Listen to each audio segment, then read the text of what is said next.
की आप्पांचं काय करताय का नाही. तर तुम्हाला मी अभिमानानं सांगतो, ज्या दिवशी या जिल्ह्याचा मी अध्यक्ष झालो त्याच्या दुसऱ्या दिवशी मी माझ्या गावी आप्पांना बोलवून पलूस कडेगावची जबाबदारी मीच त्यावेळी आप्पांना दिली होती. आता मधला काळ थोडा दुर्दैवानं मागचे 2-3 महिने सर्वसामान्य जे कार्यकर्ते आमचे होते ते त्या धक्क्यातनं सावरले नव्हते. आता कुठेतरी आम्ही काम करायला लागलो आहे आणि आप्पासारखे माणसं या पलूस तालुक्यामध्ये या पद्धतीने काम करतात त्याचा निश्चितपणे मला अभिमान होतो. या कार्यक्रमाच्या निमित्तानं व्यासपीठावर उपस्थित असलेले आपल्या कडेगावचे प्रांताधिकारी आदरणीय रणजित देशमुख साहेब, पलूसचे सहाय्यक पोलीस निरीक्षक आदरणीय जयसिंग पाटील साहेब, आमचे ज्येष्ठ मार्गदर्शक ज्यांनी माझ्या वडिलांच्या बरोबर काम केलं होतं असे आमचे आबा ज्यांनी हा कार्यक्रम घडवून आणला ते आमचे प्रदीप आप्पा कदम. आप्पा, आपण जे काम करताय, स्वर्गीय यशवंतरावजी चव्हाण यांनी महाराष्ट्राच्या विकासाचा आराखडा केला, त्याची तंतोतंत अंमलबजावण्याचं काम करण्याचं स्वर्गीय वसंतरावदांनी काम केलं, राजाराम बापूंनी काम केलं, मग तात्यासाहेब कोरे असतील, भाऊसाहेब थोरात असतील किंवा ही सर्व मंडळी एका विचारानं या महाराष्ट्राचा कायापालट करण्यासाठी कटिबद्ध होती. त्यांचाच वारसा आदरणीय अजितदादा चालवत होते. शाहू फुले आंबेडकर यांचा वारसा चालवण्याचं अतिशय मोठं काम आदरणीय दादा करत होते आणि दादाच्या नेतृत्वाखाली आम्ही सर्वजण काम करत होतो. याचा मला आनंद होता आणि आहे.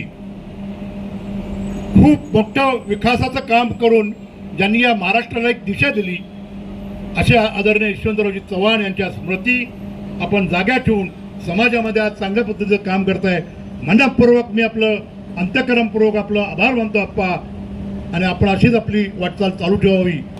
पत्रकार बांधवांना एवढं सांगतो, मी आत्ता आमच्या राष्ट्रीय सचिवाच्या बरोबर चर्चा करत होतो, थोडा फोन नंतर आला, थोड्याच दिवसामध्ये तुम्हाला आनंदाची बातमी कळेल एवढं मी या ठिकाणी सांगतो. आणि आप्पाच्या पाठीशी आपण सर्वजण ठामपणे उभा राहाव्या. परत एक वेळ आप्पा, तुम्ही मला बोलवलं, खरं तर मी आप्पाचे कुठलेच कार्यक्रम चुकवत नाही. मधल्या काळामध्ये हॉलीबॉलचे सामने भरवले आप्पांनी. अगदी आम्ही कुंभारगावला जाऊन चष्म्याचं वाटप केलं, डोळ्याच्या तपासणी केल्या, घर बांधकाम करणाऱ्या कामगारांना मजुरांना भेटलो, या तालुक्यामध्ये फिरत होतो. अचानक थोडासा तब्येतीचा प्रॉब्लेम झाला उन्हाळ्यामुळं. आपण सांगितलं मी येऊ शकणार नाही. एकच कार्यक्रम चुकला, पण गेल्या 1 वर्षभरामध्ये या ठिकाणी अभिजित सर साक्षीदार आहेत. कुठलाही कसलाही पोलीसमधला कार्यक्रम असू दे, आप्पाच्या कार्यक्रमाला आवर्जून राहणारा हा सर्वसामान्य कार्यकर्ता आहे.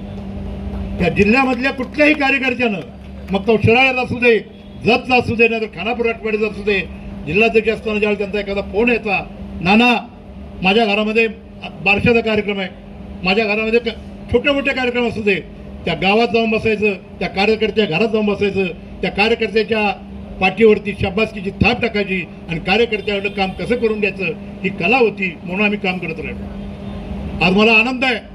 आप्पा, किती कार्यक्रम केले हो तुम्ही.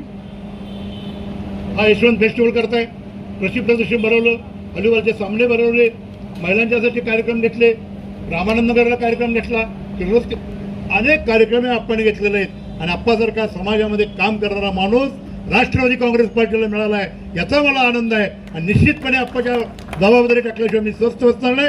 परत एक मी आपल्या सर्वांना शुभेच्छा देतो आणि या ठिकाणी थांबतो. जय हिंद, जय महाराष्ट्र, जय राष्ट्रवादी.